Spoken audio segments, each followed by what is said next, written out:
What's up, folks? Normally, of course, I say it is Friday Eve, but it actually is Friday night. And yes, a night that we normally don't broadcast unless the Eagles are doing something interesting on Saturday or something else like our Phillies. The hometown team right now taking on the Braves and hoping to take a 2-1 lead. And the last that I left it was 7-1.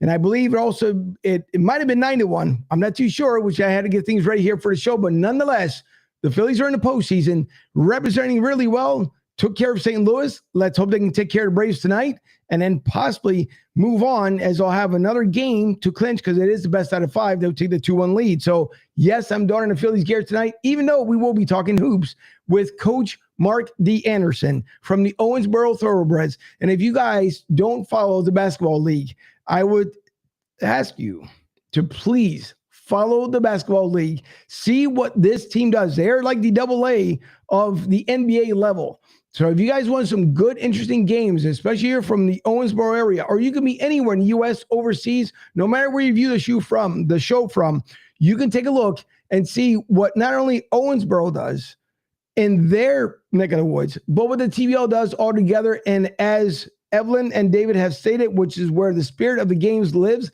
that's exactly why, because there are so many opportunities when it comes to TBL, and everyone does their part to try to make this league successful. It grew with basically 5 teams up to 50 right now, and who knows, before the season starts, maybe add another 5 teams. So we thank Mark for coming on with us tonight. We also thank you for tuning in. Don't forget to always like and subscribe to our channels, to our social medias. Therefore, we can continue growing for you guys as much as you guys have helped us grow as well. So Eagles are also 5-0. Let's not forget that. And it is Dallas week. And yes, there will be a show on Sunday for those who are tuning in tonight. We will see you on Sunday.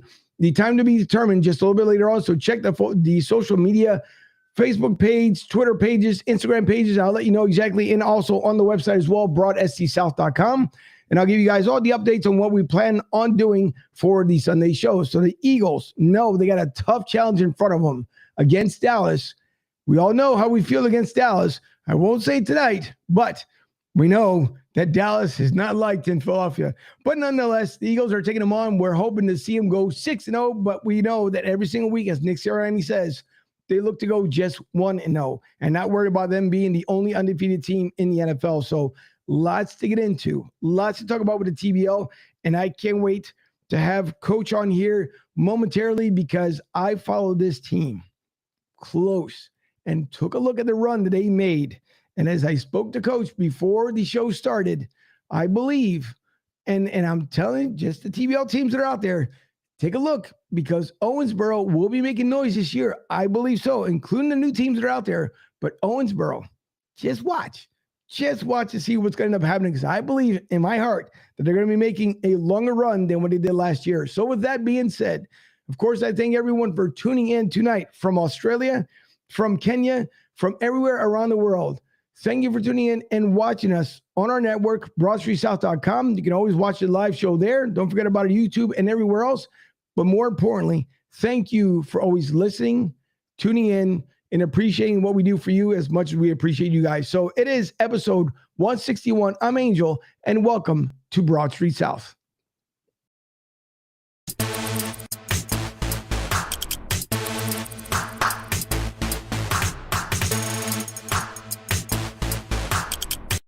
The coach on. And as I said to Coach, I borrowed something, just a little something from the Owensboro Thoroughbreds site, and I'm pretty sure he'll let me know who made the video behind it, but I just add a little extra flair to it just to bring in that dramatic feeling that it comes from Owensboro. If you guys haven't watched the game, take a look from TBL TV and put your subscriptions in early because you'll be watching them as well, but check out this hype video. You guys are going to like this.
And tonight, joining us from the Owensboro Thoroughbreds, coach himself, Coach Anderson. Once again, thank you for joining me this evening. And hopefully that hype video brings a little more hype. I'm ready to run through a wall. I don't know about you, but I'm ready to run through a wall. But what an excellent hype video for you and the team.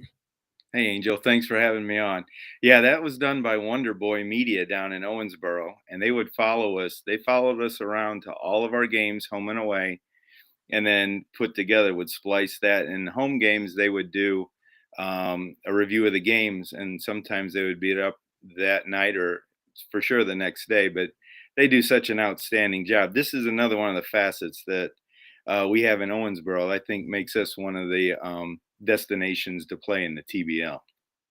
I would say so because again, that hype video, the music behind it, I like the way they did it and made so much sense. The transition from you guys, whether it be in street clothes and back into the uniform and playing. I mean, that's great, and that's exactly what you need because everyone needs some hype before the game. I don't care what it is. It could be a prayer. It could be something that someone says. It could have been a player who made a comment after a game, and everybody remembers that comment. No matter what it is, you need some sort of hype to get you ready for the game. So that video, it was absolutely outstanding. And as the wind, as I added there at the very end, I saw that. Yeah. That's for everyone to kind of catch up to what you guys are doing. So, it's leaving what you guys did in 22 in the past and then looking to see exactly what's going to happen here in 2023. And again, you guys made an amazing run last year. I will say that much. I mean, again, I followed and saw what you were doing. Came up short a little bit. We have to reflect upon 22 for a second here. And I know Kokomo took care of you guys, which I'm hoping and I was wishing that obviously it wasn't going to be the case, and you guys were able to go a little bit further to finally get that Lily trophy. But what made kind of you guys exit out a little bit early, if you don't mind talking about it? Sure. No, I definitely talk about it. Well, one of the things, we had a really good start to the season. At one point, we were like 13-2. We went 8-0 in April. I think, as we talked a little bit before the show started, I think we peaked a little bit early, and then we locked up the division the first weekend in May. And then really it was just about playing the I hate to say, playing the string out, but it's kind of like what it was. And unfortunately, we kind of lost, our momentum, and I did too. I'll be honest. I didn't do a good job of keeping everybody motivated, and focused on what we wanted to do. And that first round bye didn't help. We sat out for a week. Kokomo got hot at the right time. Cliff had them going really well. They were hitting on all cylinders. They get into the playoffs at 13-12 or 14-13, whatever it was. And then, we're sitting there at 16-7 thinking, we're going to do a nice little run here. We get healthy. We had a couple injuries towards the end of the season. Guys got fresh, but we just never got, it got us out of our mode. And what was interesting, though, is that every team that got the first round bye lost their first game. Didn't necessarily lose the series like we did, Right. but they lost their first game. So, it's one of those things. Yeah, the bye is nice to have, but I'm not sure that, you really want it too often. No, I'd agree there. And I think for most teams, and even at the major level, at the major league level, it's the same way too. Like if you're running hot, I prefer if there's a wild card spot, I'd rather come in as a wild card because you're playing next week, no matter what. And then you move on to the division series. I think it's the same way too. If you're playing hot, especially when it comes to basketball, I think it's probably one of the ones where I don't want to say you never want to have a bye, but at the same time too, when that every team that we've ever seen in the NBA, when they're running hot, like as we saw Atlanta do it to the Sixers just a couple years ago, when you're running hot, you want to keep that momentum going because that's what gets you further into the playoffs. The only time you probably wish for the bye is that if you have a player who's getting ready to come back off the injured list and he has that extra week to heal a little bit more, and then you bring him back and then you have a monstrous game, hopefully the week after. But yeah, any team, I would say that if your momentum continues, keep it going because the worst is having that bye. But I also think for people who are tuning in tonight and have never experienced a TBL game, and Coach, you know this more than anybody. When you go to the game, I think a lot of people, unless you've been there, almost feel, and not taking anything from the basketball league, but some people feel like, maybe it's like a junior adult high school game. Right. And it's not even the case because the impact of the crowd that takes on for the home team, the noise that it's made in whether it be in a gymnasium, whether it be in a hall, no matter where you pick your venue to play, when the crowd gets into it and feels the energy off the team, and the team, which I even saw with my own eyes with the Titans being down at 1.21 points, when the crowd gets back into it, it elevates that team a lot more. And so if you can describe to everyone the feeling of you being a coach on the line, and I know you're focused upon the game, don't get me wrong, because that's what you should be doing when the game is there. Right. But letting the people know the environment around, like the fan base, the people that come to the games, how, if we had it somewhat compared to the NBA, as far as the energy level, how would you state it to someone who's never been to a TBL game? Well, I think, let's just use Owensboro, our in-game. So we have contests that go on during timeouts. Chris Allison, our team owner, went up to the Pacers game and sat and watched all the things that they did to keep the fans entertained during the game. And then he brought those things to Owensboro, like a drum line. We have those playing. Again, we have the in-game contests during the timeouts. He had the gun that shoots the T-shirts into the crowd.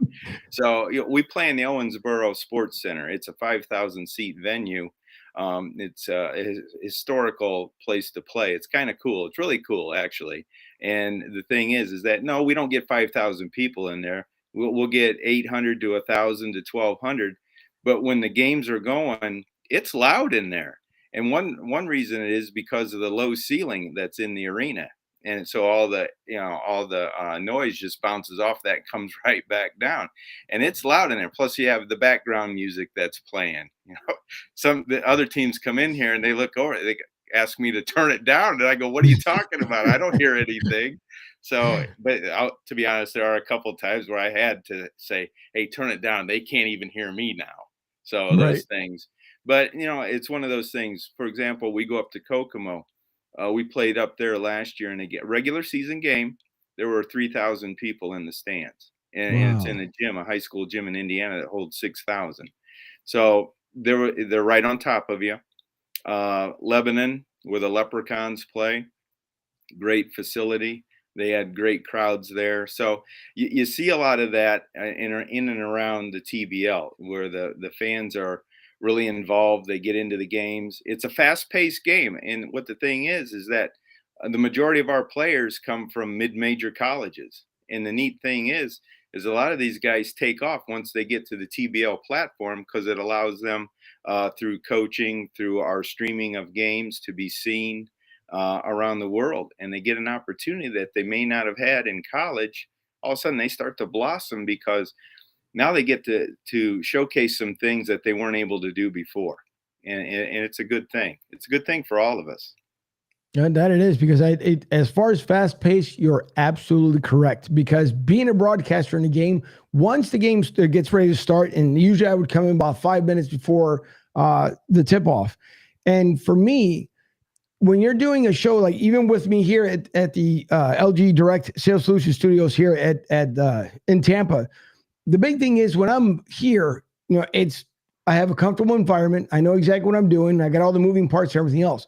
When you're at the game, and once the tip off starts, you're talking for 2 hours and 20 minutes, however long it is. It goes, and then you figure, okay, at the half, I'll be able to at least take a minute break so I can take a sip of water. But then by the time the stats roll around and you're talking about the first game or the first half highlights, before you know it, it starts all over again. So it is fast paced. That's the one thing I do appreciate, right? Because you don't have the extra TV timeouts and everything else in between. And it's good, because then the fans don't have a chance to calm down either, whether you're at home or away, because the fans are into it. And the nice thing that I will say, when it came down to watching it in Tampa, it was funny how when the away team would come in, and there's some of their away fans would make the trip, depending how far they had to travel, the banter that went on back and forth. Normally, of course, you could say something extremely ugly. And on a professional level, everybody knows, everybody's been to a game where it's been something that's said out of character. The nice thing that I did see when it came to the TBL, even though the fans were going at it, but there was no profanity. There was nothing in there that was demeaning from one team to the other. And most of it was because they chose a particular player and they would tell him if that player was playing like garbage or he threw up a brick or something else. And it seemed like the players kind of came off of that because a couple of times you could kind of see the players looking at them in the stands like, wait, did they just say that? But it added to the drama of the game. So you're absolutely right. It is fast paced. And that's why I hope that people, when you're listening to this on the audio download side of the house, for you guys to find out exactly where. And you go to the basketballleague.net, find out the teams that are in your home state, in your home city. Take a look. Even if it may not be in your hometown, drive up to the next town. Grab a ticket, watch, grab the popcorn because it's going to be exciting from start to finish. I can guarantee you that. Halftime feels like you guys walk in the locker room, you exit out the double doors, and it seems like you're just walking in the next set of double doors and coming back in because it does go by so fast. So as far as things you were talking about within the community in Owensboro, and I want to bring up a picture here as well because you guys are heavily, heavily involved within the community. And you had this posted up on Twitter just a couple of weeks ago. And if you can describe, because again, what people need to understand is the basketball league, just like you guys see with Owensboro, are heavily involved within the community. At least they try to get more and more involved, probably than any other league that I've seen myself. Maybe close to as far as the Eagles. And again, I'm just speaking as a homer because I've seen things that they've done in Philadelphia. But being involved in the community, it makes that connection between you guys and the fans. And then bringing those guys and girls in to see not only how much they've succeeded with what you helped them out in the community, but they also get to see you as a team as well and excelling. So could you describe for everyone watching and then those listening as well, the picture with one of your players and I lost coach and he'll come right back here. But as far as your players and then what we see within the community and within the picture.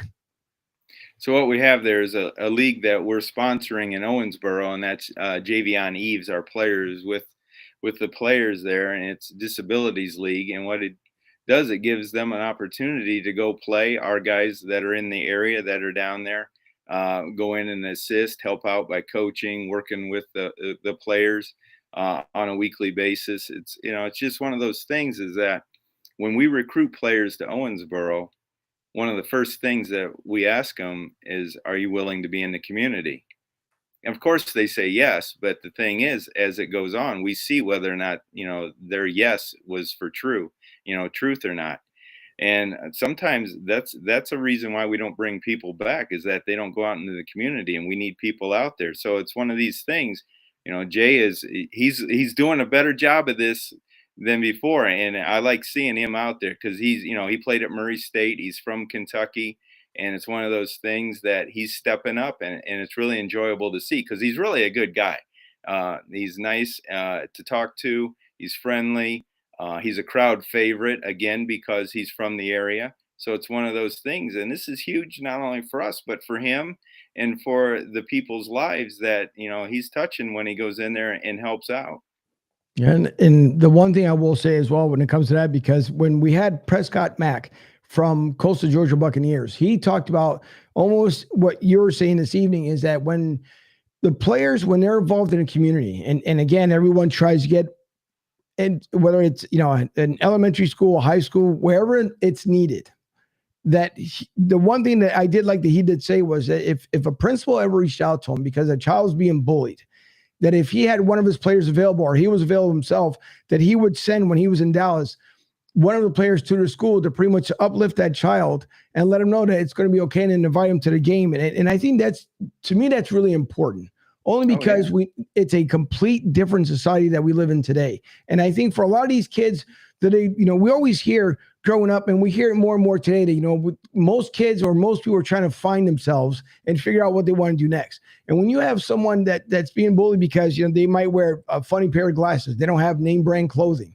Some kids I've seen have worn, two different sneakers only because it's what the parents can afford at the time. Will things get better? Of course, we all go through our ups and downs in life. Everybody knows this, but it's nice to see when you guys as a team are able to reach out to the community and help them being involved so that they know, what, you do have a place to voice your opinion or, showcase your talents or what you can do, because everyone has a unique talent that may not be on a basketball level. I've seen people that they played the flute, and you would never think that person will be able to play such a fine instrument the way they look and present themselves. So it's good to see the TBL always getting involved with everything. And same way with you guys with Owensboro, because for me, that picture meant a lot. And I wasn't a part of it, but it meant a lot because you can see the involvement and the happiness between your player, obviously, and then the fans that were coming in and the kids that were in there. So that's always good to see as far as community involvement. And you were talking about T-shirts, and I mentioned this prior to when we came on air here. I don't know how in the world you guys end up doing this, and you started explaining to me earlier, but this T-shirt gallery here that you guys have, that's quite amazing. Yeah. So again, it goes back to our team market owner, Chris Allison. He comes up with these marketing ideas, and this is part of one of the things that players get in Owensboro. They get an opportunity to get royalties from their T-shirt sales with their likeness on it, their jersey sales, any of those things that you can do along that lines. We'll do to help the players along with their contracts. So it's an idea that he came up with. I couldn't tell you how many shirts were sold. Chris could tell you. Right. But I think I did see a lot in the stands as they were. Now they weren't all available at the same time, so he would like preview who was coming up that week, and then that shirt would be available, and then would be available online for people to buy. So we saw that. I saw a lot of our jerseys. You could get your name put on the back, or you could have your favorite player's name on the back. So those types of things. So again, it's one of those things that's kind of, I wouldn't say unique to Owensboro, but it's something that we're out in front doing a lot.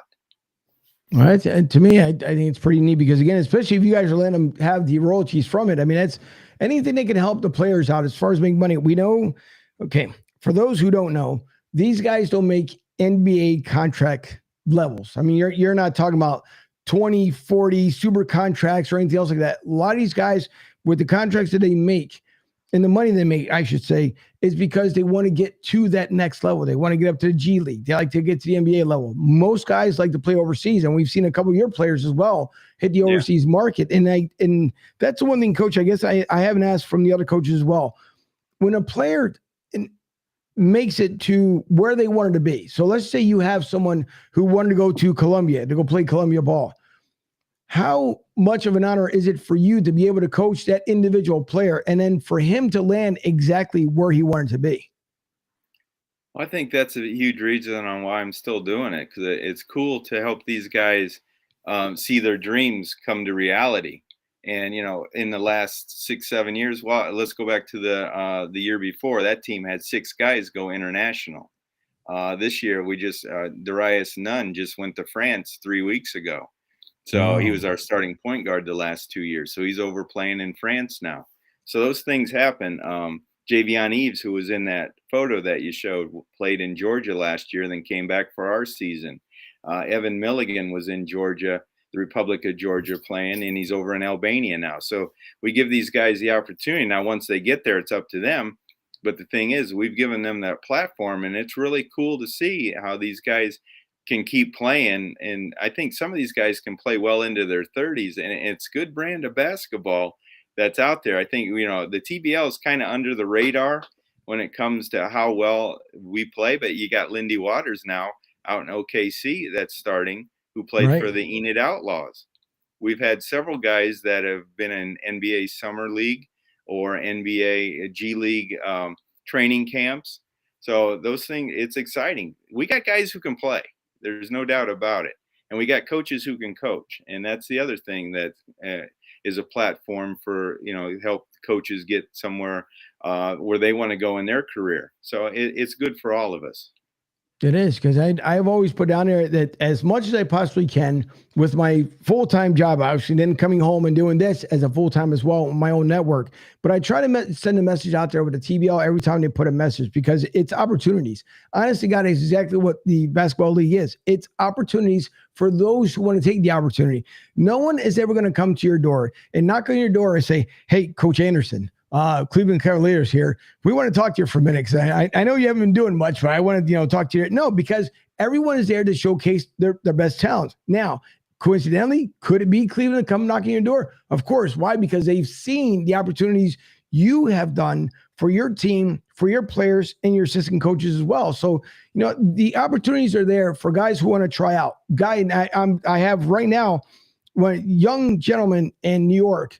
His name is Junior, and he's trying to do what he possibly can do to get himself at least to try out on one of the teams. Right. And as I said to him, the best way you can do it right now until the tryouts come in his area, just put a video out there of who you are, your talents, showcasing, what kind of game you have, and then go out there and try and do the best you possibly can, because a team will pick you up or at least offer you, a trip to the combine. And then from there, it comes draft night, and then you hope that one of the teams ends up picking you up. So if you play basketball and maybe not even played at a major level, try out, because you never know. This is the opportunity that you may have thought that you have missed in your life because you couldn't make it in college financially. Now you have the opportunity of going on with the TBL and figure out, what, let me see what I can do. And could I be, that person that the team needs, that key factor? So take the opportunity that the TBL presents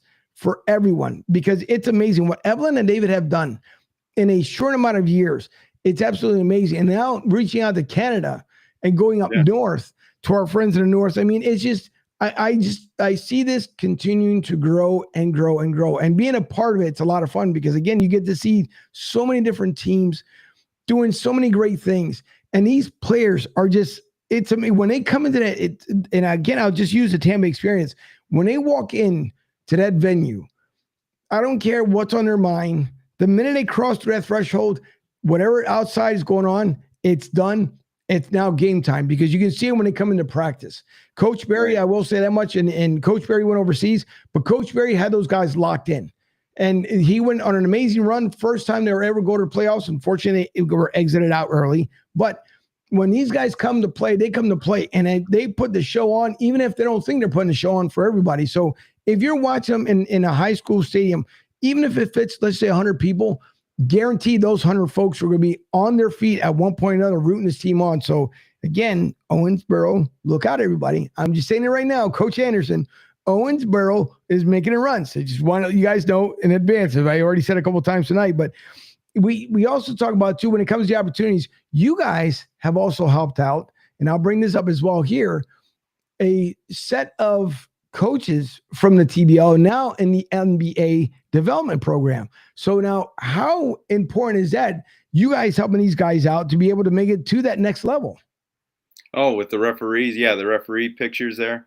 Yeah, so that was huge. You got Ronnie Nunn, former NBA official for almost 2 decades, 2 or 3 decades, 2.5, and then he's in there helping these guys. And then with those guys, they get the opportunity. They're getting rated. So what had happened out there in the TBL Summer League? So after each half or game, the officials, the veteran officials, would come over, talk to the younger officials, and say, "Hey, this is what it was." They were scouting them. So all right, so they were rating them, and then you had NBA people there too. Not necessarily that everybody knew that they were there, but they were also watching, also to rate officials to move them on. And the interesting thing is, we had one of our female referees doing a NBA Summer League game, which is really cool. It is, and I did see one of the, and I'm wondering if she's the same one that came down to Tampa. I know we had a female referee that came down, didn't play whatsoever. She was on her game, to say it best, because one of the other referees didn't seem like he could catch everything, but she was there to pick up what he missed. And that's good to see too, because again, those are guys and girls that can then have an opportunity, come to G League, come to the NBA level, and or going overseas, because everybody makes, when it comes to being a referee in the NFL, you got to start from the very bottom. You're calling from, the Pee Wee League. You finally get up to the junior varsity. You start calling a lot of high school games before you get the call to go to college. Once you're in college, that's when you're aiming for the NFL. But it also comes with the officiating crew that you're with, because if those guys and girls aren't good, you're not going to make it, just like they're not going to make it. So that's where you guys end up establishing that teammate or that team chemistry in order to be able to make it as an NFL referee. So, I mean, kudos to those guys. And again, to you guys for helping them out and assisting as well. And, a lot of the parts, as we talk about the players, we talk about the organization, we also know that these guys go out there and they train. They can train off season. Just right now, we know that the season comes around in March. It seems like it's forever away, but it's once January comes around, you're talking about the combine, you get into draft, and then before you know it, the league starts. So one thing that I found interesting as well, and I'm pretty sure there's other teams that end up doing it, but you also have it where you can have someone come in and actually train with the Thoroughbreds. How has that been working out for you guys? Oh, Javion's been doing a good job. Again, he's local down there. So the thing is with us, because we provide housing, we can bring in guys from all over. So the thing is, a lot of them don't stay there year round, but the few that do, now like Javion, he's really involved with the training. Our assistant coach, Brad Zellner, can go down there and he's trained some people locally too. So those things, we have that outreach from the staff also. I'm up in the Cleveland area. So I don't get down there that much during the off season other than with our combines and things like that. But I do keep track on what's going on there and, what our guys are doing. And it's good to see them. So Train with the Thoroughbreds is it's an offshoot of our Train with the Thoroughbreds that we have there on Monday nights during the season. I think we had up to 8 sessions where we had them. Now, last year when we did it, the most we ever had was 16 on a Monday night. The most we had this year was like 30 some, and we Wow. consistently had over 20 in each of those nights. So it's building. It's building, Angel. The things that we're doing down there, the people are starting to see that. At first, it was difficult because people weren't sure if we were going to be back as an organization. Once Chris started putting money back into the local charities, and then with our 12 home games, we wear a different uniform every home game for that charity, and then part of those proceeds go to that charity to benefit them. So now they're seeing, all right, yes, we are vested in the community, we are staying there, our guys love being there. It's a great spot, it's a great community, great people, great venue, community, everything about it. I can't speak enough about it. But the thing is that these guys get in there, we go out. The year before COVID hit, we would do school assemblies, and I'm not kidding you, it would become an all school assembly for like 40 minutes. The bleachers would be full and it would turn into questions and answers. And then, but at the end of 35, 40 minutes, the kids had to get back to class, but we could have kept going. And that was the fascinating thing. I was in awe of how people were taking to us when we would go to the schools, because here's the difference between us and the NBA. Just because of the talent, not because of the talent, but just because of the fact that, hey, we can go out and be in the community where it's tougher for them. I get why they can't. I understand that, Right. contracts and things like that, I get all that. But the thing is that we're out in the community, and this is and we always tell our guys, make this your NBA when you're here. Do the things that you would do if you were at the Pacers, if you were in Cleveland, if you were in Philly. Do those things that you would do if you were called there. And a lot of those guys do take that approach, and it works. And I got that from Don Sellers, who got me into pro basketball about 10 years ago. And I've always used that as the opening to our training camp as a way, as a motivation. No, that's good. I mean, that's great advice because it's true. Anything, if you're showcasing your talents at the TBL level, that's exactly the way you should be treating it. You should be looking at it like if you were in the NBA, or if that's your ultimate goal, do it that way. At the same time, too, always remember that whatever you do, some things that some athletes tend to forget, and again on the various levels, when you go out in the community, what you do out there is going to reflect upon what happens with the team, because people always remember the good stuff, but man, Right. with things with this thing here, and they get the roll Yep. film and everything else, it's one of those things that they say, what, let's talk about this incident over here. So, and I think with the TBL, I haven't seen it, and I hope we never end up seeing it that way as well. But people make mistakes. We all know this. We're all human, Right. and we just hope that when you make the mistake, you're able to bounce back from it. But again, using this platform, everything that you guys end up doing for all the players, and I'm talking about the maturity, how to handle themselves. The not as much as what to say and do, but just without saying it, explain it to them like, listen, once you pass those doors, understand that you are a reflection of this organization. So be careful what you do out there, because people will come back, and it can, honest to God, we all know that it can end up hurting a business. Because when Right. you're looking at a fan base that comes in and they're pouring all this money, and something happens and something goes awry, it's quick for that money to evaporate and people just go away. And then you got to build the reputation back. So that's good, good thoughts and what you tell the players and what you were told to encourage them. But speaking of, because I've also noticed you've been 33 years of experience. And it's amazing to see for something that you're passionate about that you continue doing that. I mean, I've been a fan for God knows how long, but that's just being a fan. And then being able to start my own small company and get to where we are right now. It's fun because I can add that towards my life resume, if anything else. But 33 years of experiencing, and the experience that you have, the one bigger one that I asked you beforehand, before the show started as well, was you went to a college, went up doing the rebuild process. On top of doing the rebuild process, and it may be a college that many people don't know about. I could say the name, but I might end up destroying it as well, because we had Cuyahoga County back in Pennsylvania. But you took a small college and turned them into champions. Can you walk us through that process? When you got there, what the experience was like, and then when you went away after, winning your championship there? All right. So, yeah, you're close. It's Cuyahoga. So, Cuyahoga Community College. So, I was teaching at Cleveland Central Catholic, and Cuyahoga Community College Metro Campus was about 10 minutes from me. And I always felt that if that job opened up, I thought this could be a gem, because there were so many good players in the Cleveland area. And lo and behold, it did. It came open in 2002, but I wasn't the first choice. And I said, all right, well, I'll go back. I was teaching high school and still coaching college at Akron Wayne College. And we were on our way back from a family vacation in Florida. And I get a call from the AD. And I think we were in South Carolina at the time. He goes, hey, can you be in here tomorrow and talk about the job again? I said, yeah, I'll be in there. So we hightailed it. I got back. We ended up working out that I did get it. But one of the things that I told him, and I've never done this before in an interview, I guaranteed that we would play for a national championship by my third year. And I thought, all right, now I just threw the gauntlet down, so I better produce. So we ended up winning it in my second year. We were 10-16 my first year.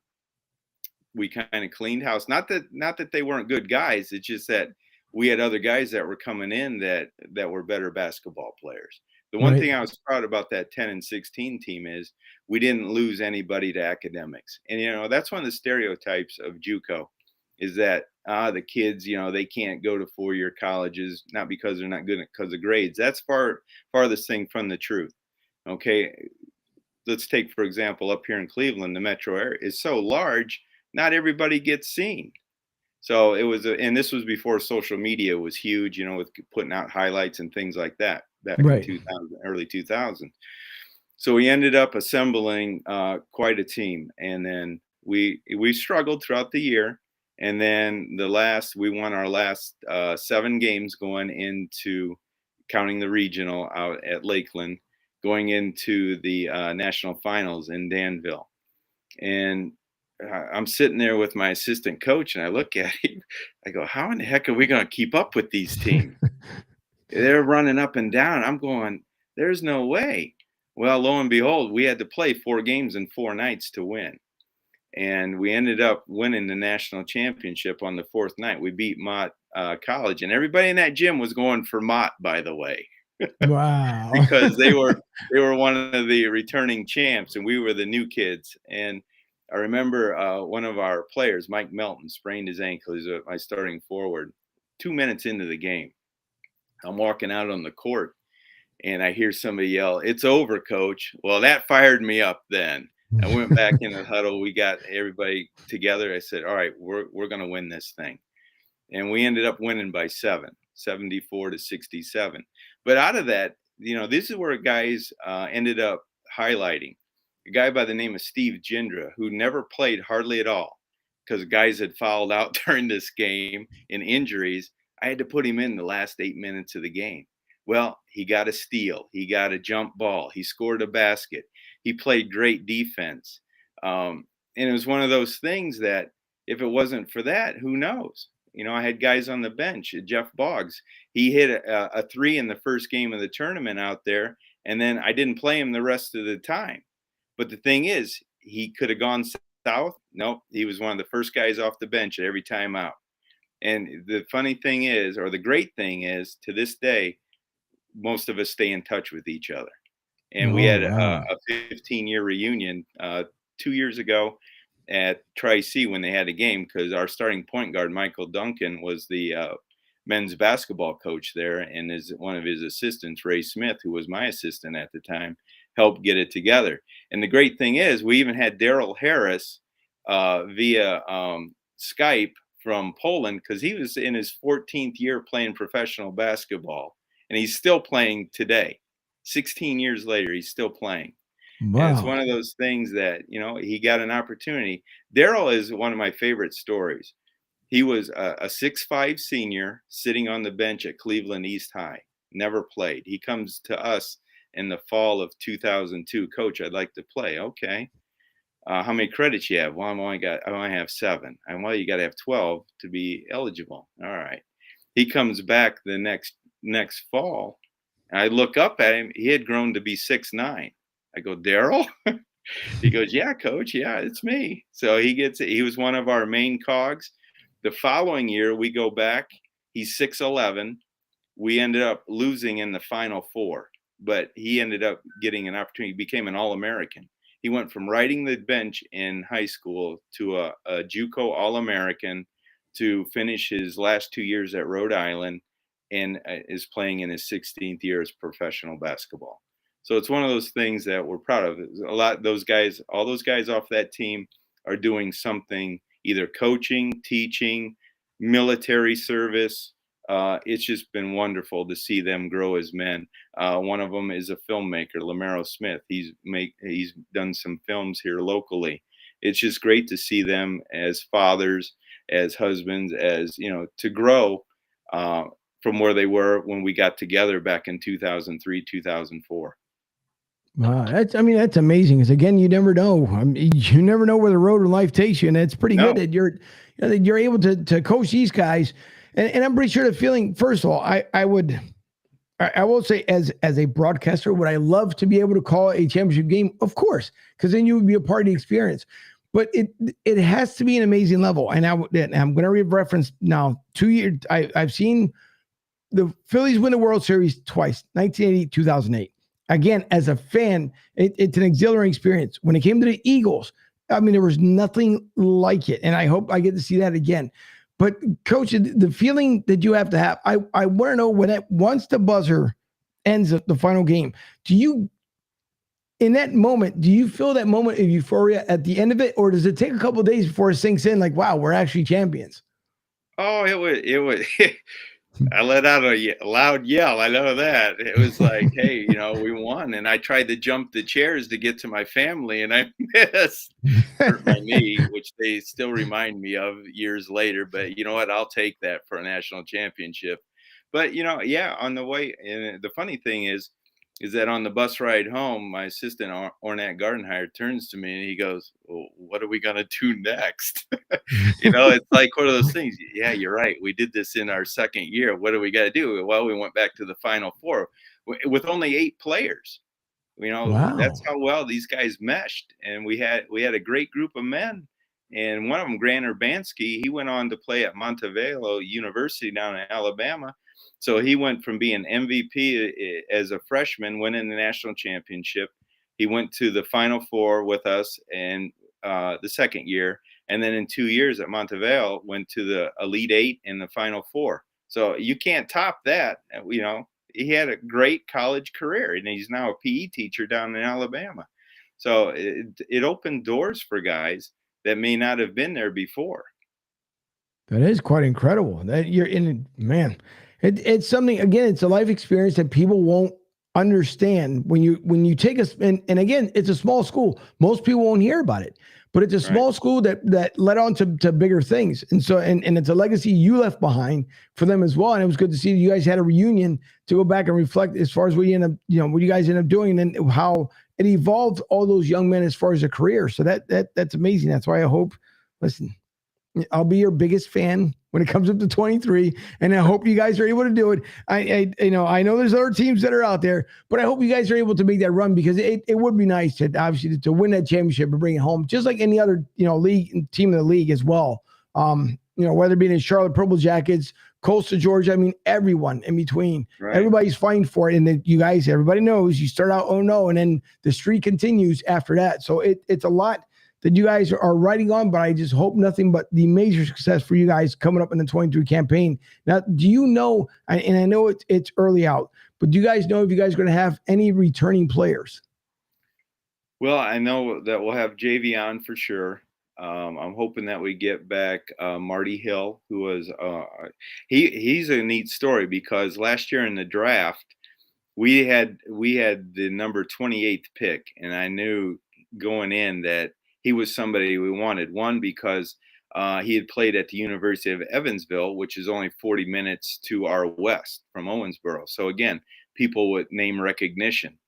So it was one of those things, and he had done well at the Minnesota Combine and was coming down there. So I had started a conversation with him, and to be honest, Prescott Mack wanted him in Dallas. So I reached out to Prescott. I said, "Hey, Prescott, I'm not trying to grab a player from under you, but how much do you really want Marty Hill?" He said, "Well, I'd really like to have him a lot, but if you can use him, then you go ahead and you bring him to Owensboro." I said, "Well, thank you," because I would never want to take somebody, without first talking to the other general manager or coach ahead of time.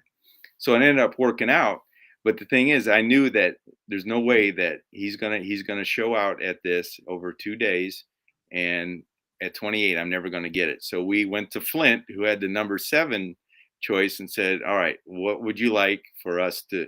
What do you need from us to move up to number 7?" So it was the cash considerations. We did that. We gave them the amount of money they asked for.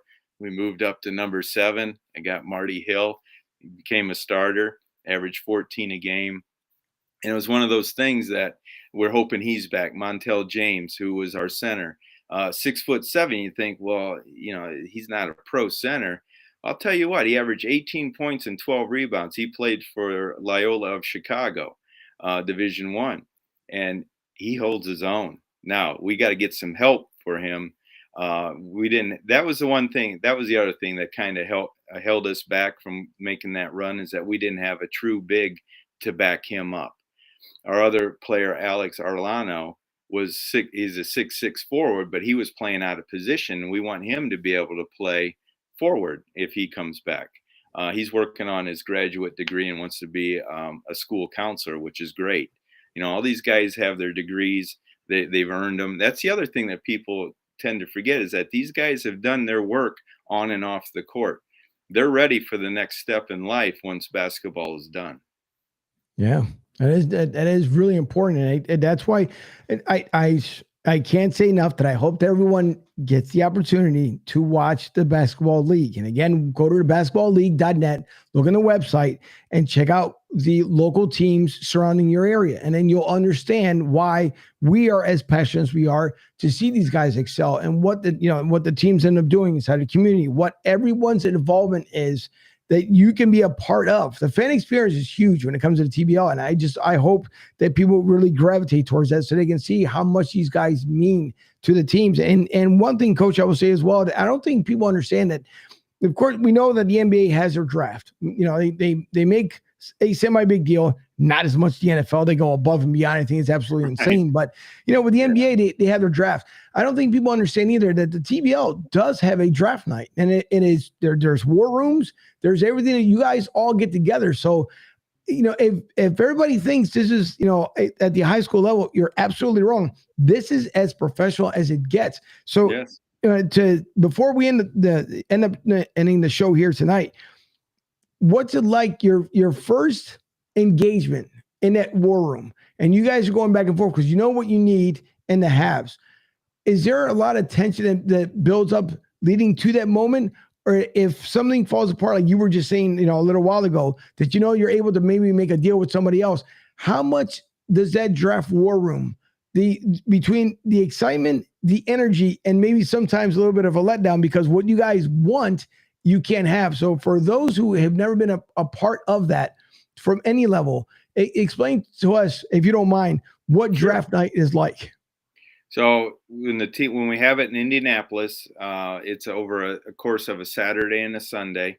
So they'll do drills and games on Saturday, drills and games on Sunday, and then Sunday night we meet at the hotel. And last year was a big production. I mean, they had audio, video, they had it all set up. People are dressed up. The players are asked to look appropriate because they're going to be called up and be interviewed and things like that.